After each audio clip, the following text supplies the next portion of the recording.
Hello दोस्तों, अभी हाल है फिलहाल के दिनों में आपने तो देखा ही होगा कि पोल्ट्री फीड के रेट कितने बढ़ चुके हैं। तकरीबन अगर हम स्टार्टर स्टार्टर और फिनिशर की अगर गावरान की भी बात करें तो बहुत ही फीड रेट बढ़ चुके हैं। तकरीबन उसका एवरेज हमें 1700 रुपये के आसपास 50 किलो की बोरी गिर रही है। तो उसको अगर हम डिवाइड करें केजी के हिसाब से तो 34 रुपये किलो के आसपास में हमें वो पोल्ट्री फीड गिर रहा है। तो इतना महंगा फीड खिलाना बहुत सारे पोल्ट्री भाइयों के लिए नहीं पूरा था।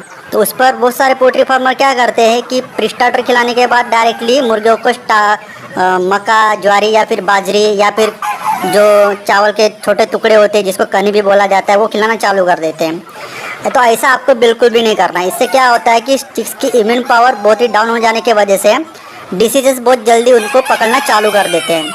उसके वजह से मोर्टेलिटी रेशियो आपका बहुत ज़्यादा बढ़ सकता है। तो प्राइस लो करने के लिए आप क्या कर सकते हो? तो उसी सवाल का जवाब मैं इस वीडियो में दे रहा हूँ कि आप घर में एक अच्छा कंसंट्रेशन वाला फीड बना सकते हो। भले ही कंपनी के फीड के जैसे आपका एफसीआर ना आए, ग्रोथ ना आए, लेकिन आपके पैसे बचने के साथ साथ आप कम पैसों में ज़्यादा दिन तक फीड प्रोवाइड करा सकोगे अपने पोल्ट्री बैच के लिए। ठीक है ना? तो सबसे पहले क्या करना पड़ेगा आपको, मैं आपको 100 किलो का कॉन्सेंट्रेशन बता रहा हूँ। 100 किलो 1 क्विंटल आपको फीड कैसे बनाना है। उसके लिए आपको मक्का लेना पड़ेगा 55 किलो, डीओसी लेना पड़ेगा सोया की 10 किलो। अगर मार्केट में आपको डीओसी कैसे ना मिले तो आप डायरेक्टली सोया भी ले सकते हो और उसको पिसवा के इस्तेमाल कर सकते हो। उसके बाद आपको लेना है बाजरा 10 किलो। उसके बाद लेना है आपको मच्छी लेना है, जो सूखी वाली मच्छी मार्केट में मिलती है उसको 5 किलो लेना है और उसको पिसवा डालना है और उसको पीसे वाला भुरका उसको मिक्सचर में मिला लेना है। उसके बाद आपको गेहूँ लेना है 9 केजी। उसके बाद आपको जो मार्केट में मिलता है राइस पोल्ट्री ऑयल उसको इस्तेमाल करना है 1 किलो। और उसके बाद लास्ट इंग्रेडिएंट्स है प्री स्टार्टर। हाँ जी, प्री स्टार्टर आपको डालना है 10 किलो। इस तरह से टोटल कैलकुलेशन अगर आप निकाल लोगे तो 55 kilo plus 10 kilo plus 10 kilo plus 5 kilo plus 9 plus 1 plus 10 equal to 100 kilo का मिश्रण आपका तैयार हो जा रहा है। अगर ये मिश्रण आप प्रॉपरली तैयार कर रहे हो तो आपको किसी भी बात की टेंशन लेने की ज़रूरत नहीं है। बहुत ही अच्छी तरीके से आपको न्यूट्रिशंस प्रोवाइड करा पाओगे आप पोल्ट्री के बैच को। ये मिक्सचर को आपको स्टार्टर और फिनिशर को जो दाना होता है उस हिसाब से पिसवा लेना है। स्टार्टर के समय में स्टार्टर के हिसाब से पिसवा लेना है और फिनिशर के समय में फिनिशर के वो साइज के हिसाब से आपको इसको पिसवा लेना है। एक बात ज़रूर ध्यान में रखिएगा, ये मिक्सचर पोल्ट्री को प्री स्टार्टर 500 ग्राम पर बर्ड के हिसाब से खिलाने के बाद ही देना है। आपको ये मिक्सचर स्टार्टिंग से ही नहीं देना है। पहले के जो भी दिन जैसे ही चिक्स आपके पोल्ट्री फार्म पे आएगा पहले के 500 ग्राम आपको प्री स्टार्टर देना है। ठीक है ना? 500 ग्राम पर चिक्स के हिसाब से पूरे बैच को फीड खिलाने के बाद आपको ये मिक्सचर चालू करना है धीरे धीरे, वो भी एक साथ नहीं। कैसे? पहले क्या करना कि जैसे 500 ग्राम फीड खा लिया हर एक बर्ड ने, तो उसके बाद क्या करना है आपको कि जैसे 100 किलो का आपको एक एग्जांपल दे रहा हूँ। आपको लेना है 50 किलो ओरिजिनल कंपनी का दाना और 50 किलो ये आपने घर में बनाने वाला। उसके 2-3 दिन के बाद क्या करना, 60 किलो घर में बनाने वाला और 40 किलो कंपनी का दाना। उसके 2-3 दिन के बाद क्या करना है आपको, 70 किलो घर का और 30 किलो कंपनी का दाना। इस हिसाब से आप क्या करना, धीरे धीरे अपने मुर्गियों को आदत डलवाना। एक साथ आपने ये घर में बनाने वाला दाना पक्षियों को खिला दिया तो डायरेक्टली उसमें न्यूट्रिशन और विटामिन के इम्बैलेंस की वजह से उसके हेल्थ पर असर गिर सकता है। तो ये बात हमेशा ध्यान में रखिएगा।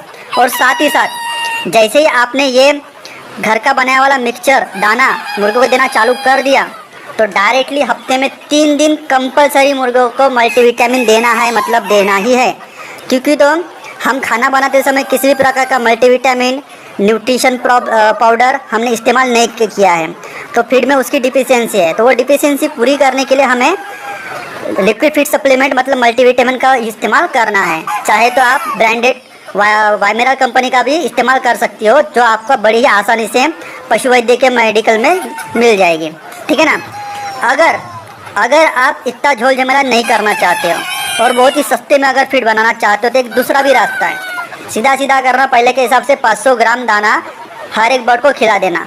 उसके बाद क्या करना, जैसे स्टार्टर चालू हो जाता है तो 100 किलो के लिए क्या करना, 50 किलो स्टार्टर लीजिएगा और 60 किलो स्टार्टर लीजिएगा और 40 किलो आपको मक्का लेना है। ये रेशो हमेशा ध्यान में रखिएगा, 60 किलो ओरिजिनल कंपनी का दाना और 40 किलो मक्के का, फिर चाहे वो स्टार्टर हो, चाहे फिर वो फिनिशर हो या फिर चाहे वो लेयर मैश हो। क्योंकि तो कोई भी स्टार्टर फिनिशर हो या फिर लेयर मैश हो उसमें ऑलरेडी 50 से 60% ऑलरेडी उसमें मक्का मिलाया हुआ होता है। तो एग्जाम्पल के तौर पर आपको बता रहा हूँ, आपने 100 किलो में से 60 किलो जैसे ही कंपनी का दाना लिया, तो 60 किलो में 50% तो मक्का ऑलरेडी मिला के है, मतलब 60 किलो के 50% कितना हो गया, 30 किलो। और आप 100 किलो में मक्का और से कितना डाल रहे हो, 40 किलो, मतलब 40 किलो प्लस 30 किलो हो गए 70 किलो, मतलब 100 किलो में से ऑलरेडी 70 किलो मक्का हो जाता है। तो इससे ज़्यादा मतलब 40 किलो, 100 किलो में 40 किलो से ज़्यादा आपको मक्का नहीं मिलाना है। तो ये बात ध्यान में रखिएगा। तो जैसे स्टार्टर चालू हो जाता है तो आप डाल सकते हो डायरेक्टली 60 किलो कंपनी का दाना और 40 किलो मक्का। और फिनिशर चालू हो गया या फिर लेयर मैक्स दे रहे हो आप, तो उसमें भी एक सेम फंडा चालू होगा, 60% कंपनी का दाना और 40% मक्का।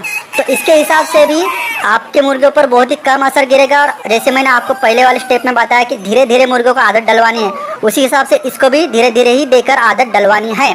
डायरेक्टली ये कंपनी मतलब घर में बना दाना मुर्गी को डायरेक्ट नहीं देना है, ठीक है ना। और एक इम्पॉर्टेंट बात, अगर हो सके तो हफ्ते में 1 या फिर 2 दिन मुर्गी को अलग अलग ब्रांड का ये दीजिएगा, क्या बोलते हैं उसको, एंटीबायोटिक। क्योंकि तो अगर रेगुलर बेसिस पे एंटीबायोटिक आप सेम इस्तेमाल कर रहे हो तो जो भी बर्ड की बॉडी होती है उसको एक्सेप्ट कर लेती है और वो उस एंटीबायोटिक का वो बर्ड पर असर होना बंद हो जाता है। तो इसलिए मैं बोल रहा हूँ कि डिफरेंट ब्रांड का, तकरीबन 2 से 3 ब्रांड का आप एक बैच के लिए इस्तेमाल कीजिए, अलग अलग ब्रांड के एंटीबायोटिक। वो भी आप हफ्ते में अगर 1 या 2 दिन इस्तेमाल करते हो तो वो सबसे बेस्ट रहेगा। इससे क्या होगा कि किसी भी प्रकार की डिसीजेस एंटीबैक्टीरियल प्रॉपर्टीज एंटीबायोटिक में होती है तो वो आपको चिक्स को होने नहीं देगा किसी भी प्रकार की बीमारियाँ। तो इस प्रकार से आप अच्छे से पोल्ट्री फार्मिंग करके मुनाफे का सौदा कर सकते हो, ठीक है ना। तो आई थिंक आपको दोस्तों समझ में आ गया होगा कि फीड की कॉस्टिंग बचाने के लिए आप घर में किस तरह से एक अच्छा कॉन्सेंट्रेट वाला सस्ते से सस्ते में और बहुत ही कम मेहनत में किस तरह से आप घर में कॉन्सेंट्रेशन बना सकते हो मुर्गी के फीड के लिए। तो इसी तरह के पोल्ट्री के नॉलेजफुल वीडियो के लेके मैं आपको मिलता हूँ नेक्स्ट वीडियो में। जय हिंद।